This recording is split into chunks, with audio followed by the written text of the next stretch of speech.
Bonjour à tous, j'espère que vous allez bien. Aujourd'hui, je suis super contente de vous retrouver en ce samedi 4 septembre parce que, en fait, c'est la rentrée commencée à haute voltige parce que j'ai vraiment voulu vous chambouler en cette rentrée 2021. Parce que, en fait, je voulais vraiment que soit ta propre vérité passe une autre dimension et j'ai trouvé une invitée qui pouvait m'emmener à ce niveau-là. Et je voulais qu'on arrête, en fait, les filles, qu'on arrête de se procrastiner sur notre sensualité, notre sexualité. Et j'ai trouvé une experte. Je vais vous dire comment je l'ai rencontrée. J'étais là, je me suis dit, je crois que c'était vraiment l'univers parce que j'étais là, je voulais absolument avoir une invitée qui parle vraiment comment embrasser sa féminité, comment embrasser sa sensualité et sa sexualité, peu importe sa morphologie et peu importe son poids. Et je scrollais sur les réels et j'ai vu Sarah du compte âme fauve et je me suis dit non, il faut absolument que je l'ai sur mon podcast parce que c'est vraiment la personne que je voulais absolument que vous rencontrez parce que en fait elle assume sa sensualité, elle assume sa sexualité et elle le parle de telle manière que ça soit vraiment poétique et non pas de manière vulgaire. Merci beaucoup Sarah d'être venue sur mon podcast, d'avoir accepté mon invitation. Merci à toi pour l'invitation. C'est super de pouvoir participer à cette émission. Je suis super contente et j'aimerais vraiment que tu te présentes pour ceux qui ne te connaissent pas encore parce que je pense que tu mérites d'être connue. Surtout que ma communauté, je pense que vous allez vraiment adorer sa personnalité. Je m'appelle Sarah Zerbib, j'ai 33 ans, je suis en région parisienne et je suis psychologue et plaisirologue. Concrètement, qu'est-ce que c'est? C'est de proposer une approche de la psychologie beaucoup plus ludique, accessible pour travailler sur soi et donc la plaisirologie, comme j'aime à me l'appeler, c'est un peu un fil que j'ai tiré de l'hédonisme et le but c'est vraiment de se reconnecter à sa sensualité, sa sensorialité, etc. Fondé donc comme ça que tu m'as trouvé le compte âme fauve. Âme fauve c'est un programme que j'ai fondé qui a pour but d'accompagner les femmes à réveiller leur identité profonde, à incarner qui elles sont sans compromis afin de vivre une vie plus alignée, plus vibrante, plus épanouissante. Et j'aime bien dire libère la fauve en toi et rugis de plaisir. Ah, j'adore, j'adore, j'adore. Et parlons de ça, de sensualité. C'est-à-dire que moi, je sais dans ma communauté, il y a beaucoup de femmes qui ont du mal à s'accepter, qui ont du mal et elles se disent à chaque fois, bah voilà, il faut que je perde du poids pour exprimer ma féminité, ma sensualité, je suis moche parce que j'ai des rondeurs. Comment toi, tu as fait déjà pour toi-même, en fait, accepter cette part de féminité que tu as, parce que c'est vraiment quelque chose de tabou. En tout cas, j'ai l'impression que être femme, on peut pas être, on est soit féminine et sensuelle, ou soit on est l'autre catégorie qui ne s'exprime pas, alors que je trouve que on peut exprimer sa féminité de différentes manières et sa sensualité aussi de différentes manières. Alors effectivement, on est sur cette question de la féminité, de la sensualité. En fait, il y a plusieurs couches. Il y a déjà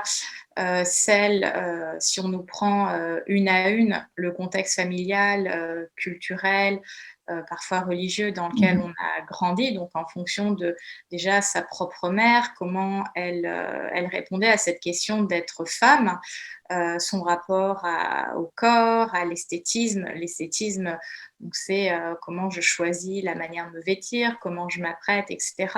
Donc il y a déjà ce contexte-là. Et après, il y a le contexte beaucoup plus élargi de la société qui a une vision, alors les choses évoluent aujourd'hui, mais une vision encore très un peu stricte de ce que c'est qu'une femme, comment elle devrait se comporter et comment elle devrait être physiquement, ses codes vestimentaires, ses codes esthétiques, etc. Donc il y a déjà tout ce contexte-là. Et après, il y a aussi moi, comment je me ressens. Et c'est vrai que ce qui peut parfois faire conflit, c'est entre ce que je perçois dans mon contexte de vie rapproché, donc la famille, mon environnement proche et la société, bah, je peux avoir du mal à m'identifier, me reconnaître et donc de se dire, bah, en fait, ça, ce n'est pas accessible, ce n'est pas moi, donc bah, je ne fais pas partie de la bande. Mhm. Et il y a un peu cette idée que la féminité, la sensualité, c'est un peu un club gardé pour certaines catégories de femmes, alors qu'en fait, c'est des concepts qui sont très larges finalement. Et après, c'est à chacune d'entre nous de s'approprier et de se créer aussi ses propres codes, puisque enfin, pour moi, la sensualité et ce qu'on met sous le concept de féminin. Alors moi, je n'utilise pas trop féminité parce que c'est le mot qui désigne les codes genrés, Ah, un d'accord. code genré issu de la société Mhm. patriarcale et sexiste. Ça vient parler aussi du contexte dans lequel on vit. Donc moi, j'ai plutôt parlé de l'énergie féminine. Ouais. Et en fait, c'est pour moi un continuum. Donc il y a des moments dans notre vie, on va avoir besoin d'y aller plus. Des fois, on aura besoin de se retourner vers quelque chose de plus naturel entre guillemets. Et en fait, c'est de s'autoriser en fait à naviguer sur ces continuums en fonction de comment moi je me sens, des contextes aussi, parce que le matin, je peux être la maman qui amène ses enfants à l'école et l'après-midi, être une femme hyper indépendante qui a son activité, etc. Et le soir, bah, j'ai une vie intime, j'ai un amant, j'ai un amoureux, je vis ma sexualité en fait. Mhm. Ah, mais j'aime beaucoup que tu dises que tu parles plutôt d'énergie féminine que de féminité, parce qu'en fait, finalement, c'est vrai qu'on a tendance à réduire l'énergie féminine à juste la féminité, alors que c'est beaucoup plus que ça. Bah, pour moi, oui, effectivement, la féminité, comme je disais, c'est un concept social, sociologique. L'énergie féminine, ça va te prendre dans ta totalité, dans ta globalité, et c'est bah, comment tu l'exprimes dans tous les aspects de ta vie. Et quand j'ai énergie féminine, on a aussi, chaque femme, on a un pôle d'énergie masculine. Donc après, et ça, c'est intimement lié aussi à l'évolution de notre société. Les femmes, et c'est ce qui amène un côté un peu perturbant aujourd'hui dans les rapports hommes-femmes, c'est que les femmes, pour défendre leurs droits, et on doit continuer à défendre nos droits parce qu'ils sont toujours menacés, Ça, c'est vrai. on a eu recours et on a recours à une énergie plus masculine, un peu bagarreuse, mais c'est comme ça que les choses ont pu avancer, et je remercie les générations précédentes qui ont lutté hein, pour qu'on soit, nous, un peu plus libres qu'elles. Et du coup, les femmes ont eu besoin de passer par cette énergie masculine. Et parfois, retourner dans l'énergie féminine, ça peut être compliqué à gérer. On peut se dire, bah, finalement, est-ce que je peux être libre et indépendante et en même temps aimer qu'un homme me tienne la porte, par exemple. Enfin, et du coup, il y a plein de choses qui peuvent rentrer en conflit de je suis à la fois indépendante, mais en même temps, j'aime bien, entre guillemets, qu'on prenne soin de moi, même si j'ai pas besoin, mais je fais le choix que j'aimerais bien voilà, un partenaire de vie qui potentiellement me rend la vie encore plus cool ou plus magique, etc. Et inversement pour un homme peut Mhm. aussi penser ça, mais du coup, comme cette polarité au niveau des énergies est très confuse du fait de l'évolution de la société et puis des nouvelles technologies, il y a beaucoup dans ces rapports, tant humains que de séduction, de bah, comment je me positionne. Je sais, enfin, on ne sait plus faire. Non, et ça, c'est vrai parce que moi, j'ai vu aussi que moi, il y a longtemps que j'ai eu du mal à accepter mon énergie féminine parce que j'ai cru que c'était quelque chose de, qu'on était vulnérable. Mm. Or que pour moi, en fait, maintenant, j'ai compris que la vulnérabilité, c'était une force, en fait. Et finalement, exprimer son énergie féminine, ça apporte tellement de choses que la société te fait comprendre que c'est mieux d'être dans le faire que plutôt que d'être dans l'être, parce qu'il faut montrer qu'on a de la puissance, il faut montrer qu'on est assez fort, qu'on est super woman, super maman, super tout, et que le fait de juste être dans l'être, eh ben, ce n'est pas assez, alors que je vois que maintenant, en fait, finalement, de vraiment bien équilibrer ces deux énergies, bah, ça t'apporte vraiment de la puissance, en fait. Oui, et puis surtout du confort, en fait, de savoir où Ouais. est-ce que tu te places, comment tu t'ancres, Mhm. et beaucoup de clarté, en fait, dans qui tu es. Donc, je pense que c'est important de faire cette exploration.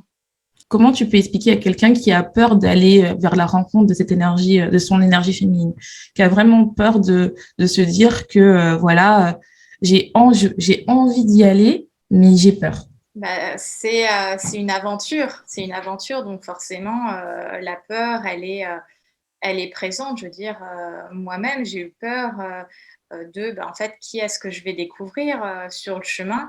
Et en même temps, c'est se laisser cette chance, cette opportunité de bah, je suis là pour moi et je fais ce chemin, je me prends par la main et j'y vais à mon rythme, hein. Je veux dire, quand on a envie de s'incarner dans son féminin, et potentiellement dans des codes de la féminité, de faire des tests. Je veux dire, à une époque, on a peut-être besoin, comme je disais, de faire ça, ça, ça et puis, 6 mois plus tard ou 6 ans plus tard, on se dit: «Ah bah, pour moi aujourd'hui, m'incarner dans mon féminin, ça va passer plus par, telle et telle, chose». Donc Mhm. en fait, l'énergie féminine, c'est une énergie qui est très variable. Je dis c'est pas inconstant, mais c'est variable, et c'est suivre aussi, l'évolution de son énergie et c'est d'être à l'écoute, en fait, de voir qu'est-ce qui se passe, à l'intérieur et hem et en fait, cette énergie, on l'a toute à l'intérieur. Après, pour certaines, c'est plus facile à explorer parce qu'on a eu, par exemple, une mère qui nous a, guidées et quand on n'a pas forcément, des références qui sont bienveillantes, qui sont, soutenantes, c'est comment à l'extérieur et c'est ce qui est beau avec les réseaux sociaux, les podcasts et cetera, c'est qu'on trouve d'autres ressources, qui peuvent nous aider, à initier un mouvement et puis parfois, on a besoin de solliciter peut-être des professionnels Mhm. pour nous rassurer dans cette exploration. Heu, mais on ne peut pas le faire sans soi-même, en fait. Donc si on veut y aller, bah, faut mettre les mains un peu dans le cambouis, j'ai envie de dire. Non, mais je suis tout à fait d'accord, parce que moi, en fait, ce que je dis souvent à ma communauté, c'est que quand on a envie d'être sa propre vérité, comme s'appelle mon podcast, surtout être dans l'être, il faut pas, cette peur, en fait, il faut pas non plus l'inhiber, c'est important de la comprendre, mais quand on a vraiment envie d'y aller, il faut y aller parce que, et ne pas hésiter aussi à se faire accompagner, à se faire aider si on n'a pas, si on ne sait pas comment faire, il n'y a pas de honte à se faire accompagner. Au contraire, parce que peut-être que tu peux aller beaucoup plus loin sans avoir cette notion de peur qui te bloque et qui te permet en fait de te procrastiner dans ta vie. Alors que peut-être que si tu avais pris ton courage à deux mains à parler à quelqu'un qui peut comprendre ton problème, le fait que tu as envie d'explorer cette féminité-là, mais que tu n'as pas un entourage qui t'a montré ou qui est plutôt peut-être toxique et qui voit mal que tu as envie d'explorer ton énergie féminine, et ben le fait d'avoir quelqu'un qui est là pour t'épauler, et ben c'est ça qui va te permettre de livrer, d'être là, vraiment être toi en fait, être de comprendre bah, qu'est-ce que c'est l'énergie féminine et que c'est pas juste se maquiller et puis mettre des robes, c'est beaucoup plus que ça. C'est à la fois dans ton identité, dans ton attitude, dans comment tu t'incarnes et tu vois, tu parles beaucoup de la peur et si je peux placer, ma petite punchline préférée, Oui, vas-y. la peur, elle n'empêche pas de souffrir, elle empêche juste de vivre. Donc, après ça dépend, voilà, pour les femmes qui nous écoutent, est-ce que vous avez envie de vivre? Et si vous avez envie de vivre, bah, c'est d'y aller en fait. La vie, on nous fait croire que c'est dangereux. Alors oui, il peut y avoir des risques, mais concrètement, quoi le réel danger? Est-ce que c'est de dépasser l'idée que moi-même je me faisais de comment je pouvais m'incarner? C'est de peut-être casser des codes dans lesquels j'ai été pris et je me dis: «Est-ce que je suis prête à assumer d'opérer une, séparation, voire une rupture avec tout ce que j'ai connu maintenant?» Mais en même temps, comme ton podcast s'appelle, «Ma propre vérité», est-ce que, bah, je mérite pas d'être dans ma vérité, quitte à faire différemment? Et est-ce que je m'engage pour moi-même? Est-ce que je décide de vivre ma vie maintenant ou je continue de rentrer dans la case qu'on m'a attribuée et de ne surtout pas dépasser parce que, faudrait pas déranger? Ouais, moi, j'adore ce que tu dis, hein, parce que et déjà, j'adore ta punchline, parce que je trouve ça génial, et c'est tellement vrai. Et puis, généralement aussi, juste pour ajouter que la peur, c'est généralement, c'est ton cerveau qui te crée des barrières beaucoup plus que ce qui se passera en réalité. Et ce que tu dis, c'est très vrai, parce qu'en fait, pourquoi tu as besoin de rester dans une case qui te bloque, en fait, et qui est pas toi, au final? Alors que, et beaucoup de femmes, en fait, moi, j'en ai parlé en ce moment beaucoup en DM, elles me disent, je procrastine dans ma vie, je reste dans mon canapé. Mais il n'y a que toi qui t'empêche d'avancer, il n'y a que toi qui t'empêche à ne pas être à la rencontre de toi-même. Et c'est une belle exploration, hein, c'est vraiment très beau d'y aller. Hein. Bah, c'est, toujours cette inertie au changement. On a toujours peur de perdre ce qu'on a, versus ce qu'on peut gagner, parce qu'on se met toujours dans cette perspective de je vais perdre quelque chose en y allant, alors qu'on pourrait se dire bah, qu'est-ce que j'ai à y gagner finalement en y allant. Déjà, c'est dans quel état d'esprit tu te mets, et puis c'est aussi faire cette introspection, et parfois on a besoin de quelqu'un pour nous aider à le voir. C'est quoi en fait? Est-ce que finalement procrastiner dans mon canapé, c'est bien confortable, et même si ça me pèse, bah, en fait c'est bien confortable, et ce confort, j'en parlais moi sur un post il n'y a pas très longtemps, je parlais le confort de l'inconfort en fait. Cet inconfort, il est tellement familier que ça devient confortable, et finalement, bah, de cette aversion à la perte, je préfère rester dans mon inconfort qui est connu et que je maîtrise, que d'oser penser que je vais faire différemment. Parce que quand on se dit je vais faire différemment, on se dit ça va être la rupture totale, va falloir tout changer du tout, tout, tout. On se dit que ça va être brutal. Alors que, enfin moi, la manière dont j'accompagne, au contraire, c'est, alors il y a des fois, effectivement, tu donnes un petit coup de pied au derrière, mais c'est aussi de le faire dans un cadre qui est ultra bienveillant, qui est ultra accueillant, qui est ultra respectueux, pour qu'on se sente en sécurité, pour pouvoir justement y aller. Après, c'est se poser la question, pourquoi je veux pas voir la vérité en face? Pourquoi enfin là, après, on peut pas répondre à la place de ces femmes. Ah oui, ça c'est sûr. Mais, Mais ce que j'aime bien dans ton approche, c'est déjà tu dis bien que tu es dans le côté bienveillant et que tu leur poses des questions et que bien sûr, des fois, tu donnes des coups de pied aux fesses, ce qui est normal parce que euh, des fois, enfin, en tout cas, moi, je pense que c'est pareil pour toi. Quand tu vois une personne qui a deux doigts d'avancer mais qui a peur, des fois, elle a juste besoin d'un petit coup de pied aux fesses pour qu'elle puisse atteindre là où tu sais qu'elle peut y aller. Parce que on ne fait pas ça quand, bien sûr, vous n'êtes pas prête. Hein. Vous inquiétez pas. On va pas vous jeter au bord d'un précipice. pas de bourreau, on vous met pas dans le grand bain avant que vous ayez le pied. Tout à fait. Et alors, comment tu expliques comment on peut être à la rencontre de notre sensualité sans avoir peur? Enfin, je sais, j'emploie beaucoup le mot peur parce que je sais que c'est vraiment quelque chose que j'entends beaucoup en DM, qu'elles ont peur d'être elles-mêmes, et que j'avais fait un live il y a pas très longtemps où il y avait une femme qui me disait bah, j'ai peur d'aller dans ma sensualité parce que j'ai peur de la vie de mon partenaire. Il n'y a jamais le regard par rapport à elle, toujours par rapport à l'autre. Comment on peut vraiment être à compte par rapport à notre sensualité, par rapport à nous en fait, et pas par rapport à l'autre.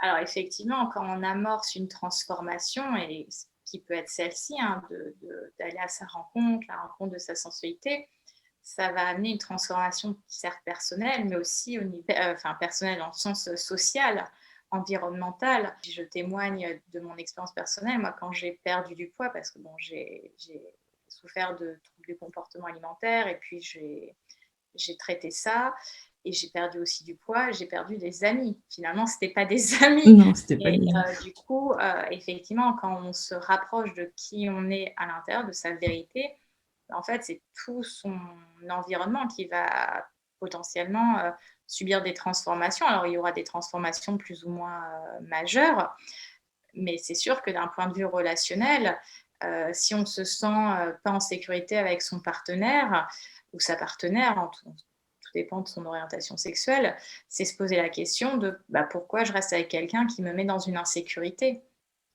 Là, on est sur un autre sujet. Moi, je suis tout à fait d'accord avec ce que tu dis, parce que généralement, elle n'ose pas aller vers son aide, c'est parce que des fois, elle a peur de ce qui se passera enfin, elle aura peur du qu'en dira-t-on, pardon. Et donc, comme elle a peur du qu'en dira-t-on, et ben, elle reste, comme tu as dit très bien tout à l'heure, dans sa case, et elle n'ose pas explorer qui elle est vraiment, et paradoxalement, sa sensualité, vraiment, qu'est-ce qu'elle aime, si elle aimerait être sensuelle ou exprimée de telle manière, parce qu'elle a peur de qu'en dira-t-on, et généralement aussi, elle reste dans des relations où finalement, elle n'est pas vraiment épanouie parce qu'elle ne veut pas être elle-même, en fait. Et c'est aussi cette idée que notre société, elle véhicule, qu'on n'est qu'une seule identité. Par exemple, pour les femmes, on utilise rarement femme, on dit elle est mère, bon, elle est femme, mais en fait, femme, il n'y a pas vraiment de sens derrière.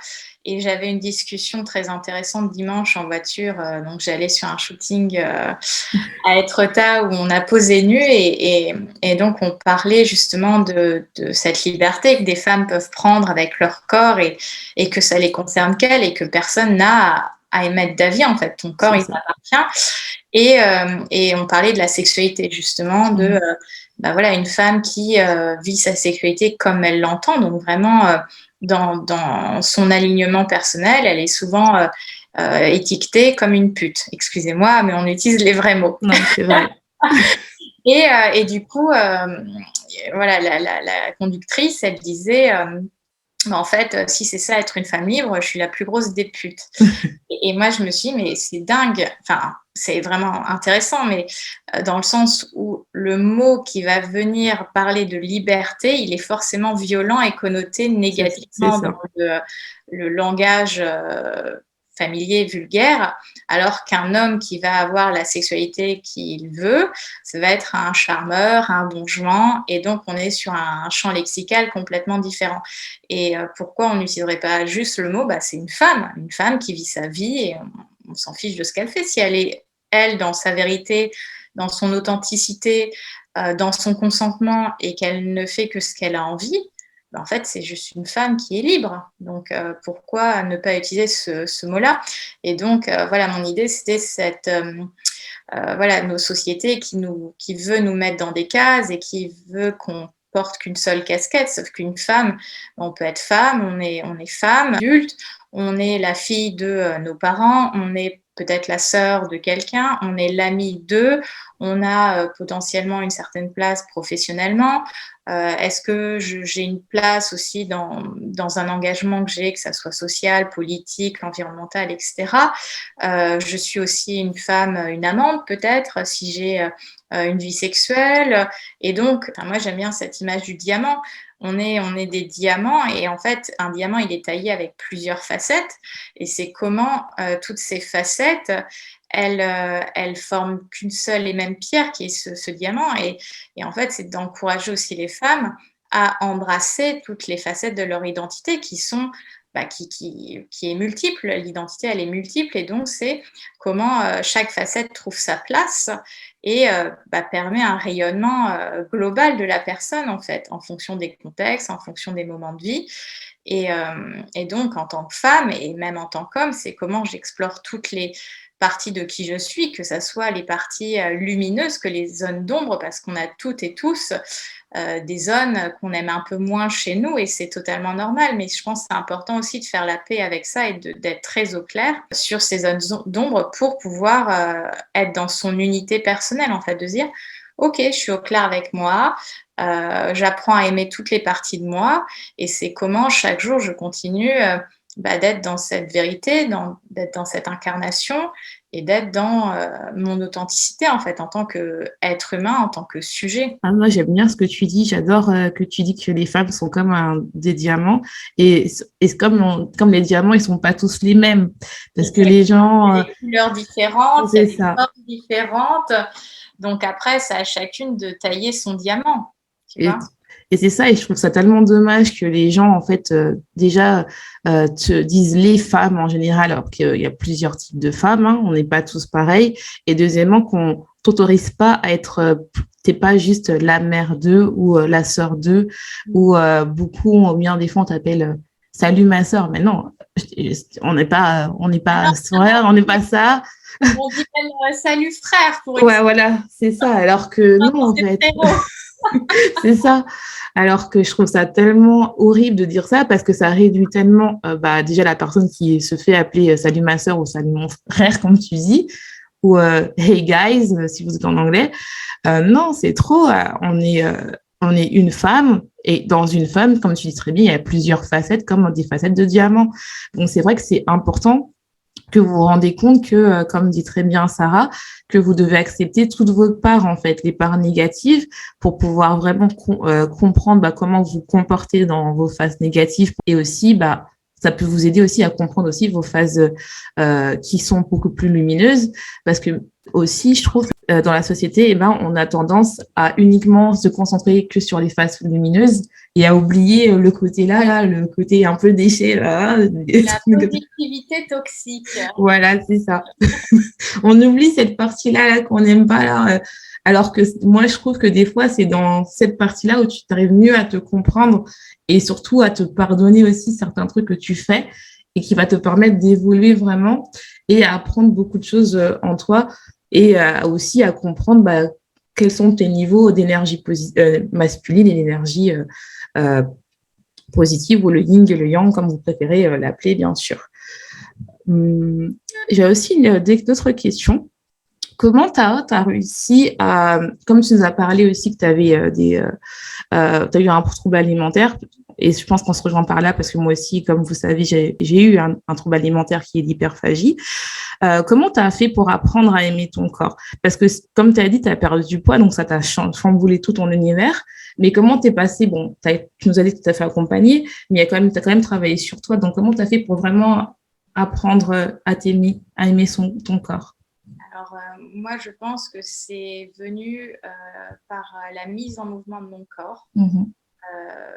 Alors, j'ai toujours été plus ou moins sportive, mais quand j'étais paroxysme de mon trouble alimentaire, qui était aussi l'hyperphagie, et au maximum du poids que j'ai eu, ça a été une période où j'étais devenue très sédentaire. Donc, en fait, mon corps ne bougeait pas. Et j'ai commencé, quand j'ai voulu m'apaiser avec la nourriture, et surtout comprendre, parce que quand tu souffres de TCA depuis quelques années, on te dit il faut faire ci, il faut faire ça, mais on ne t'explique pas. Donc, c'était comment remettre un peu les pendules à l'heure et réapprendre à manger. Et donc, j'ai commencé par marcher. Donc ça a été déjà éprouver mon corps physiquement. Et ce qui permet aussi de se connecter avec lui, parce que souvent, quand on est soit dans des troubles du comportement alimentaire, soit on ne s'incarne pas dans son féminin, on est très coupé de notre corps, alors que le corps chez la femme, c'est quand même déjà pour tout le monde, mais encore plus chez la femme, c'est un sacré canal d'information. Et donc, c'est déjà de recréer un pont de connexion, de transmission avec son corps.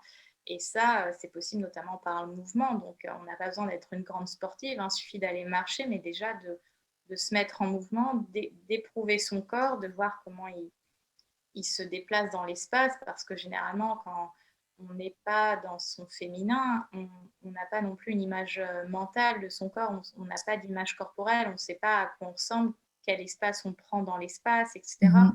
Et donc, c'est d'être dans le mouvement. Alors, ça peut être la marche, la piscine, enfin, chacun et chacune de tester ce qui lui procure aussi du plaisir. Le but, c'est aussi de faire une activité potentiellement qui te fait plaisir.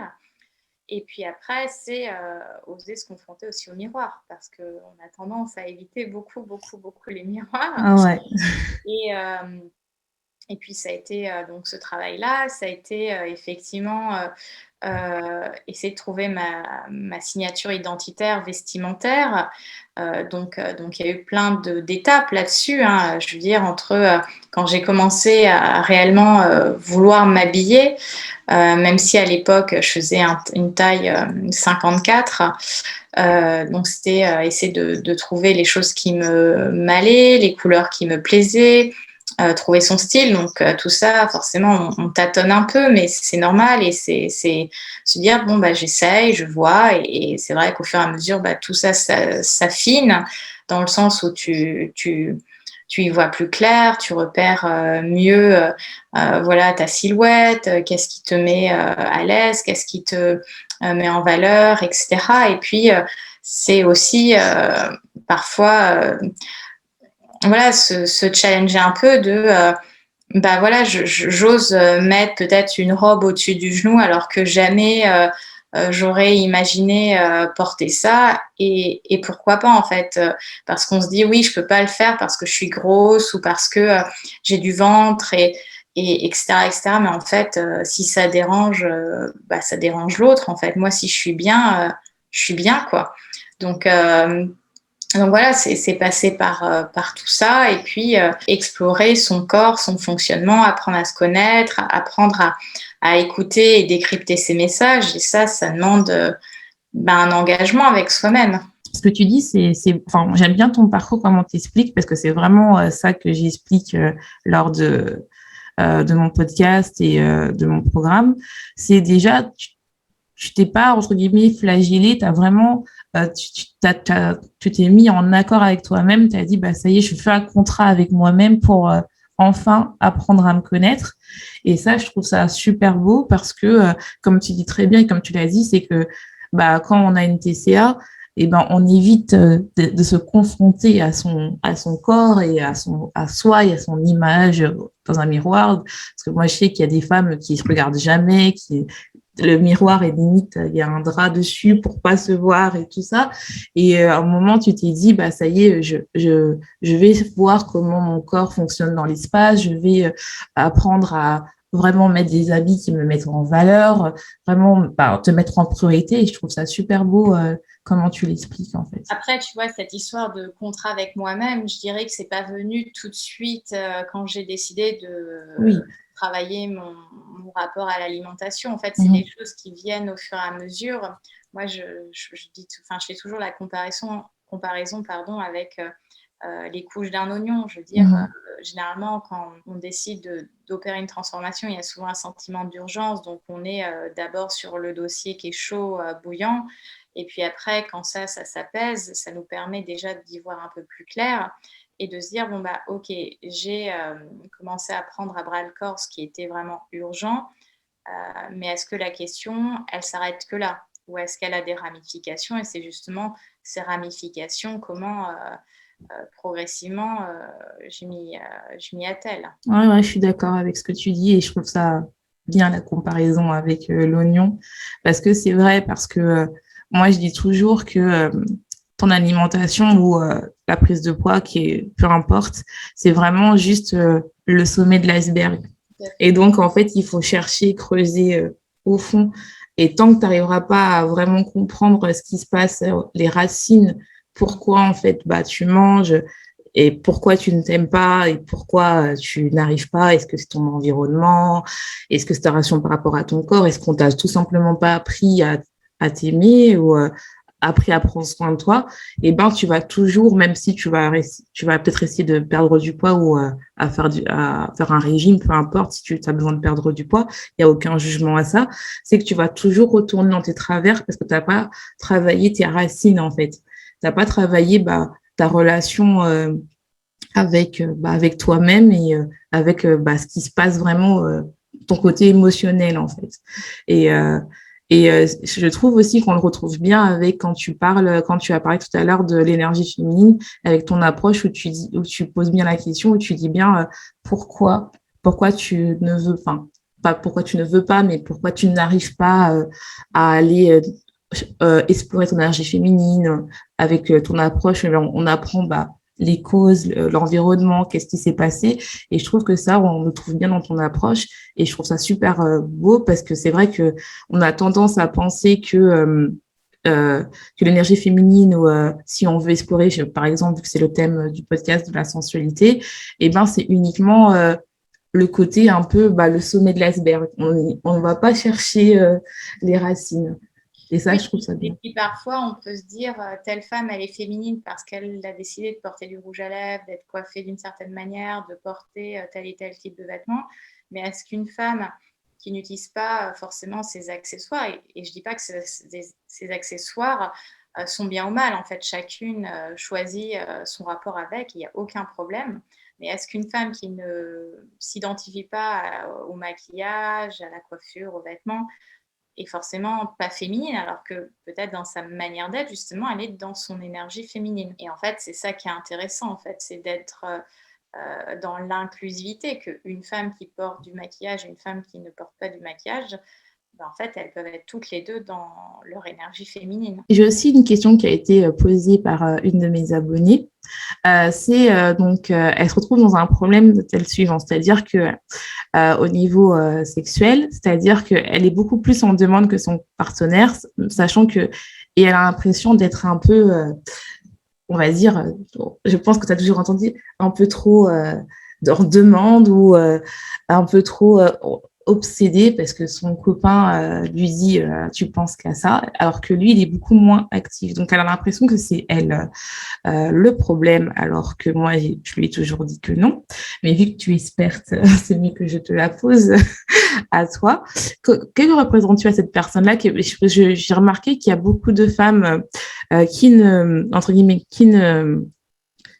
j'aime pas dire le mot qui s'aiment pas. Pour moi, c'est plutôt qu'ils sont pas en reconnaissance avec elles-mêmes, mais qui ont envie d'exprimer leur sensualité, leur sexualité, mais qu'ils n'osent pas parce que elles sont pas on va dire, en équilibre avec leur partenaire qui est beaucoup moins en demande. Alors déjà, il faut savoir qu'en termes d'énergie sexuelle, de libido, c'est normal d'avoir des variations déjà, rien que nous-mêmes, en fait, avec soi-même. Enfin, ça peut suivre ton cycle menstruel et pas que, mais il y a plein de choses qui peuvent influencer la libido et ton niveau de libido. Donc l'énergie sexuelle, c'est jamais la même tout le temps. Et parfois, quand on est en couple, une personne peut être sur le haut de la vague de son énergie sexuelle, de sa libido, et l'autre dans le creux de la vague. Déjà, la première étape, c'est d'en parler parce que souvent, quand on a une différence en termes de désir, de libido, etc., on peut souvent se dire bah, l'autre personne ne me désire plus, ne m'aime plus, et donc ça va venir nous fragiliser. Notre confiance en nous, les sentiments que on imagine l'autre nous porte, donc ça va être un moment voilà, qui peut être délicat à gérer. Donc déjà, il faut savoir que la libido, c'est jamais la même du matin au soir et tous les jours de l'année. Après, donc, soit c'est quelque chose qui est voilà, un constat, il n'y a rien à faire. Après, moi, ça a pu arriver dans des personnes que j'accompagne où une des personnes du couple a une baisse de libido parce que son énergie est allée ailleurs. Et donc, l'énergie est dispatchée sur un sujet, voilà, je ne sais pas, mais tu as un projet de maison, par exemple, et tu vas mettre toute ton énergie dans la rénovation de ta maison, et du coup, tu as une libido à zéro parce que, en fait, toute ton énergie physique et psychique, elle est tournée vers ce projet-là. Donc, à un moment, c'est aussi d'en discuter, de faire le constat. Et après en couple, si on a besoin d'aide, bon, ben, on se fait aider. Et même sans se faire aider, se poser la question, bah, qu'est-ce qu'on a envie de vivre à deux ? Et c'est vrai qu'on a une vision assez spéciale, alors spéciale, je mets des guillemets, mais de ce que c'est que la sexualité en Occident, où on se dit, bah, la sexualité, c'est forcément alors j'aime pas ce mot-là, mais préliminaire, pénétration, jouissance, alors que la sexualité, c'est comme un jeu de cartes. Il y a plein de cartes qu'on peut utiliser, et c'est comment on est dans ce côté ludique, en fait, que déjà, ça n'a pas forcément lieu que le soir, la sexualité, on n'est pas obligé d'aller jusqu'à la jouissance pour prendre du plaisir, ça peut être aussi un moment où je donne à l'autre et l'autre est juste dans la réception et c'est OK et moi je suis OK avec ça. Et puis parfois, on est sur un partage mutuel de plaisir. Enfin, après, ça ne veut pas dire que l'autre qui donne ne prend pas plaisir. Le but, c'est aussi de prendre du plaisir. Ne faites jamais quelque chose qui ne vous fait pas plaisir. Mais voilà, il y a différents types de schémas et en fait, on a une vision quand même. Alors, ça se développe, des visions entre guillemets alternatives de la sexualité, etc. Mais comme c'est encore un sujet extrêmement tabou, peu discuté, à part sur des podcasts ou certains comptes Instagram, l'info, elle ne va pas être forcément accessible. Et à moins d'aller oser commander potentiellement des bouquins en ligne ou d'aller en librairie ou dans des magasins qui ont un espace pour ça, en fait, chacun se retrouve un peu avec sa question. Donc déjà, voilà, par rapport à cette femme qui a une libido peut-être plus importante que partenaire, c'est déjà d'en parler ensemble, de se poser la question de comment on veut vivre notre couple, comment on veut vivre notre intimité, et potentiellement comment je réponds à cette énergie sexuelle que moi j'ai, que ça soit avec mon partenaire ou sans mon partenaire, parce qu'il y a aussi cette idée que parce qu'on est en couple, il n'y a plus de masturbation, il n'y a plus d'auto-érotisme, alors que c'est pas en compétition, hein. On peut tout à fait avoir des moments seul avec soi-même à prendre du plaisir et après avoir du plaisir avec son ou sa partenaire.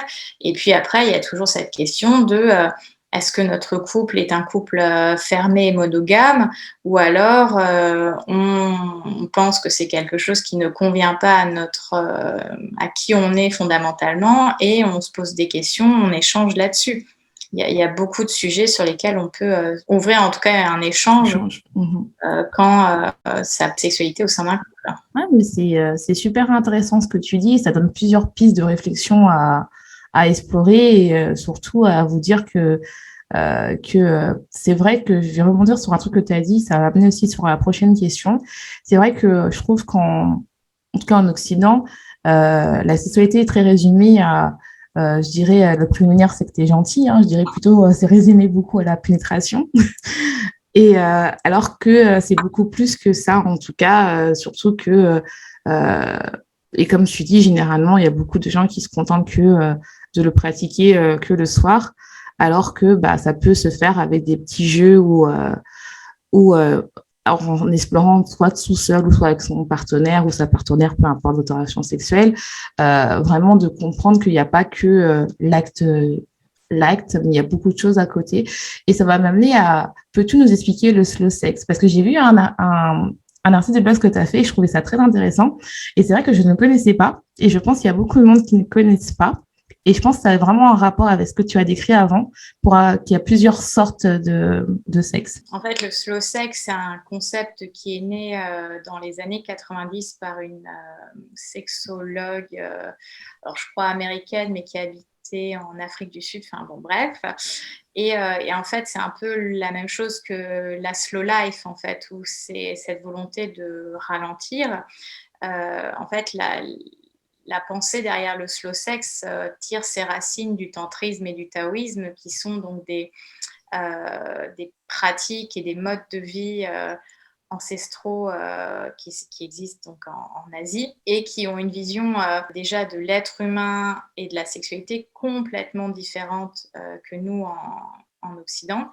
Et du coup, voilà, c'est un couple qui est venu à modéliser cette approche du slow sex qui tire ses racines du tantrisme et du taoïsme et qui, en gros, c'est bah, nous, en Occident, alors il y a pas que eux qui ont dit, plus récemment, il y a Maya Mazoret qui a fait un essai et qui parlait aussi de cette sexualité de la friction que nous, on a en Occident. Donc, c'est cette idée qu'il faut que ça frotte, il faut que ça tape, il faut que ça aille fort, etc. Et du coup, oui, c'est excitant, mais parfois, c'est justement trop excitant et du coup, nos corps n'ont même pas le temps de se rencontrer et de communiquer entre eux, que bah, la jouissance est déjà là et on n'est pas dans le moment présent. Parce qu'en fait, je ne sais même pas si vous avez remarqué, mais je vous le dis, peut-être que vous y ferez attention, quand on est parfois dans un moment intime de sexe, on pense souvent à qu'est-ce que je vais faire après à l'autre. Et du coup, en fait, tu n'es jamais dans le moment présent de bah, je suis dans cette sensation, dans ce moment-là, juste le tenter avec l'autre qui peut-être me touche comme ça, m'embrasse comme ça, me caresse comme ça. Et je ne réfléchis pas à ce que je vais faire après. Donc c'est vouloir se reconnecter à ces sensations euh, au moment présent. Et c'est aussi avoir un rapport au temps qui est très différent parce que dans le capitalisme, le temps, c'est de l'argent et il faut que ça soit rentable. Et du coup, avoir une session de sexe qui dure 3, 4, 5 heures, c'est genre une perte de temps. Alors que c'est aussi un temps nécessaire pour que les corps puissent s'apprivoiser, même si on se connaît, même si on est en couple depuis X années. Chaque rencontre, bah, c'est une nouvelle rencontre et c'est comment je crée un espace pour cette rencontre qui va être une nouvelle rencontre à chaque fois en fait. Après, on connaît toujours un peu plus le corps de l'autre, etc. Mais c'est vouloir sortir un peu des routines, des sentiers battus, parce que souvent ce qui crée beaucoup de souffrance dans les couples, c'est justement la routine niveau sexualité et après tu as dans tous les magazines féminins pimenter votre sexualité, mais en fait la sexualité elle n'a pas besoin d'être piquante, elle a besoin d'être curieuse, elle a besoin d'être dans l'exploration et d'en rendre les choses possibles. Et du coup c'est de mettre de la lenteur dans la rencontre sexuelle et c'est une approche qui permet de remobiliser nos sens et elle ouvre aussi l'espace aux émotions. Et c'est vrai qu'on a tendance à couper le sexe des émotions, même si on est amoureux, amoureuse, parce qu'à la clé, on se dit il y a une sorte d'obligation de performance. Alors qu'en fait, si on ne jouit pas, s'il n'y a pas d'orgasme au bout d'une période de sexe, enfin, d'un rapport sexuel, et quand je dis rapport, c'est pas pénétratif, hein, pas nécessairement pénétratif, ça veut dire qu'on a échoué le sexe, alors que c'est aussi apprécier le chemin, c'est apprécier le plaisir qu'on a pris, et c'est réussir à se dire, mais en fait, si j'ai l'orgasme, bah, c'est la cerise sur le gâteau, mais en fait, si j'ai pas d'orgasme, le gâteau, il était quand même super bon. Bah, voilà, c'est ça. En fait, c'est vrai que tu parles, enfin, j'ai l'impression que tu parles aussi, cette notion, en fait, on n'a pas cette notion de lâcher prise, en fait. On a l'impression que on doit être sur le contrôle, comme tu dis très bien, et la performance, alors que finalement, l'érotisme, le sexe, tout ça, c'est une notion, en fait, on doit lâcher prise et prendre le temps et vivre l'instant présent, si tu comprends bien. Oui, et puis c'est aller à la rencontre du corps de Un l'autre. autre. C'est vrai qu'on est dans une. Alors, autant le corps féminin, on l'a très bien érotisé, voire pornographié. Donc, on a les organes sexuels primaires, donc le pubis, le sexe, et les organes sexuels secondaires qui sont les seins. Mais en fait, tout le corps est zone érogène. Et en fait, justement, le slow sex et même le taoïsme, le tantrisme, c'est comment tu prends le corps dans sa globalité et tu peux faire jouir quelqu'un juste en le caressant à l'arrière du genou, quoi. Enfin, des fois, tu te dis, mais c'est fou. Et puis même, tu peux avoir des orgasmes sans même être touché parce que c'est quelque chose qui se passe dans le cerveau. Et c'est prendre le temps et oser découvrir le corps et que tout ne se passe pas au niveau du sexe ou des seins. C'est de se dire, bah, tout le corps, c'est mon petit terrain de jeu et c'est comment je prends le temps d'explorer. Et après, si on n'est pas en couple et qu'on a plusieurs partenaires, bah, c'est aussi de se dire, bon, bah, j'avais l'habitude de faire ça peut-être avec mes partenaires. Euh, voilà, là, je vois que ça le chatouille ou ça la chatouille, donc je vais peut-être pas faire la même technique parce que bah, son corps réagit différemment, parce qu'on est tous différents et les sensations sont tous différentes.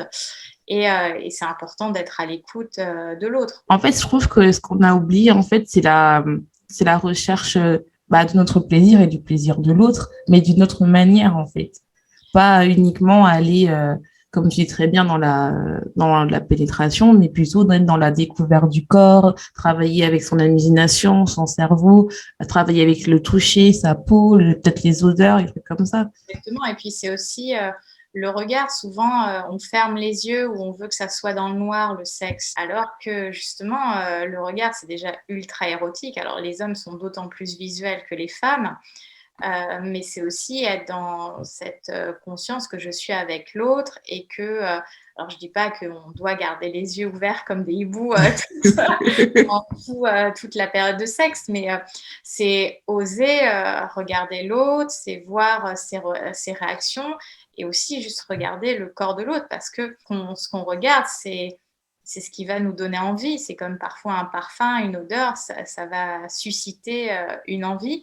Et parfois, on passe un peu vite là-dessus, alors que il nous ramène, entre guillemets, à notre animalité. Qui envoie plein d'informations au cerveau qui peut déclencher plein de choses en cascade, que ça soit en termes de réaction hormonale, en termes de pensée, en termes d'envie, dans quel état d'esprit, dans quelle énergie je me mets. Et c'est s'autoriser. Mais c'est vrai qu'on n'est pas éduqué à ça parce qu'on veut que ça soit efficace, faut que ça soit performant, faut que ça soit vite fait entre 8 et 10 ou 9 et 10 et après on va se coucher. Ouais, c'est tellement triste, hein. Mais d'où le âme fauve, hein. D'où le âme fauve. Maintenant, je comprends mieux maintenant. Non, mais c'est triste, hein, parce que en plus, c'est vrai, c'est totalement ça. C'est vraiment ça, parce que c'est vrai qu'il y a beaucoup de femmes qui ne ressentent pas le plaisir, parce que c'est plutôt à la course à la jouissance, comme tu dis très bien, et non pas pour moi, on dirait à l'exploration de son plaisir, de son corps, de ses énergies féminines et masculines, hein. Je vais te poser une dernière question, et après, je vais te demander aussi bah, comment on peut te retrouver. Alors, cette question, c'est est-ce que tu peux expliquer à quelqu'un comment, si la personne n'arrive pas à faire du lâcher prise lorsqu'elle explore sa sensualité et sa sexualité? Bah, en fait, souvent, c'est vouloir tout contrôler. Donc, le contrôle, c'est parce que j'ai peut-être peur, j'ai toujours eu l'habitude de contrôler, il faut que ça soit dans tel et tel scénario. Et du coup, on se prive déjà de plein de choses. Et souvent, on est dans le contrôle parce on a peur. On a peur de ce qui pourrait arriver. Et je veux dire, on est adulte, donc on n'est pas des enfants qui sommes dépendants d'un parent ou d'un adulte. Donc, on peut déjà se rassurer. Et en fait, c'est aller à la rencontre de sa sensualité. C'est aussi tout simplement aller à sa rencontre. Et comment on, on va à la rencontre de quelqu'un? Bah, en fait, on passe du temps avec. Donc c'est passer du temps avec soi de qualité, c'est-à-dire tant dans sa sensualité que pas dans sa sensualité. En fait, c'est d'être sa meilleure amie. C'est comme on le disait tout à l'heure, apprendre à vraiment se connaître. Et, euh, et après, dans l'exploration de la sensualité, c'est si moi toute seule, je me sens un peu submergée, je ne sais pas trop par quoi commencer. Bah, il y a des comptes Instagram érotiques et féministes, je le précise parce que c'est important qu'on ait des comptes qui sont bienveillants avec l'énergie féminine. Donc, par exemple, justement, la conversation que je vous partageais avec l'idée de pute, c'était justement avec Léa, la fondatrice d'un compte Instagram érotique qui s'appelle Celle qui aimait, donc qui écrit des textes érotiques sur Instagram. Donc, ça peut être une voie d'exploration. Après, il y a des livres érotiques, enfin des nouvelles érotiques, soit sur Internet, soit en librairie. Après, voyez après vers quel type de littérature. Est-ce que je veux quelque chose qui soit inclusif, etc. Donc, c'est à chercher aussi de ce côté-là. Après, ce qui peut être aussi un support, ça peut être les podcasts érotiques comme Vox, Cox, Colette se confesse, etc. D'ailleurs, Amfo va enregistrer une petite minute pour Colette se confesse il y a quelques mois. Bravo. Voilà, donc ça peut être utiliser des supports. Alors moi, je proposerais plutôt donc des supports type littérature, podcast, ou alors explorer tout ce qui est photographie à l'instar du porno, parce que le porno, en tout cas mainstream, va vous mettre dans une position très passive, alors que ce qui est intéressant, c'est que vous ayez un rôle actif dans votre exploration. Après, si on veut aller vers le porno, aller vers le porno féministe, qui va justement mettre les femmes dans une position beaucoup plus bienveillante et non soumise. Donc il y a par exemple Erika Lust.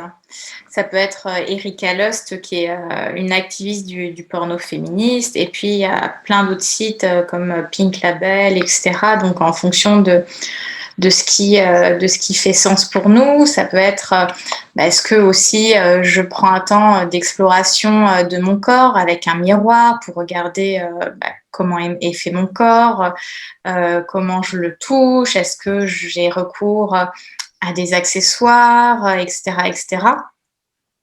Donc pour se constituer une base érotique et de données sur sa sensualité, sur ce qu'on aime, sur ce qu'on n'aime pas, etc., etc. Mais vous avez vu, vous avez plein de conseils, donc vous avez juste à regarder ce qui vous correspond. Donc là, c'est vraiment plein. Merci beaucoup pour tous ces conseils. Alors, comment on peut te retrouver, sachant aussi que tu as un podcast? Donc, comme ça, si on veut plus te découvrir et avoir tes conseils pour explorer plus son énergie féminine, sa sensualité, sa sexualité, je vous invite vraiment à suivre son compte. Donc, où on peut te trouver? Alors, on peut me trouver sur les réseaux sociaux sous le nom âme fauve, donc AMEFAUVE, donc une âme fauve. Après, donc, il y a le podcast qui a le même nom, il y a la chaîne YouTube, etc. Donc voilà, je suis un peu partout sur les réseaux.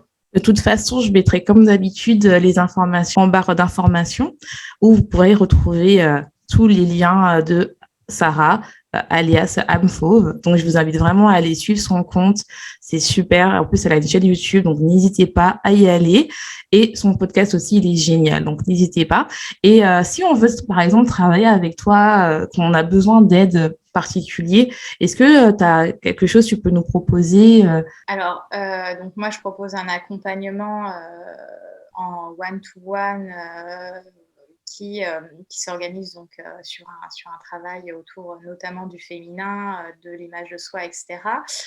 Donc ça, si c'est quelque chose qui intéresse les auditrices, elles peuvent déjà me contacter par les réseaux sociaux et on en discute et voilà, on voit après. Soit j'ai créé là, juste pour la rentrée, un petit programme de 21 jours. Donc ça, c'est comme un sous-programme, en fait, un petit programme découverte de ce que c'est Camfauve, avec vouloir se remettre sur les rails pour la rentrée, vouloir créer ses habitudes, ses routines autour du prendre soin de soi, que ça soit de son monde émotionnel, son monde corporel et son monde social. Donc ça peut être une première marche à monter pour rejoindre les âmes fauves.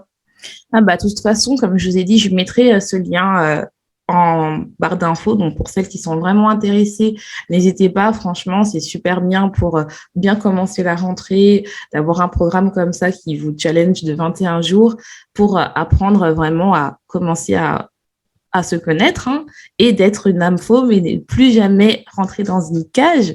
Ça serait génial, vous vous rendez compte? Donc, c'est trop bien. Moi, je suis super contente qu'elle nous propose ça et je vous invite vraiment à découvrir. Et si vous voulez vraiment travailler avec elle, je vous invite vraiment, c'est quelqu'un qui est vraiment good vibe, qui donne beaucoup de conseils et franchement, j'aime beaucoup, donc n'hésitez pas. Si tu as un dernier mot à nous dire pour clôturer ce podcast, que serais-tu? Commencez à rugir, les filles. C'est trop bien, j'adore. Et nous, on va vous laisser.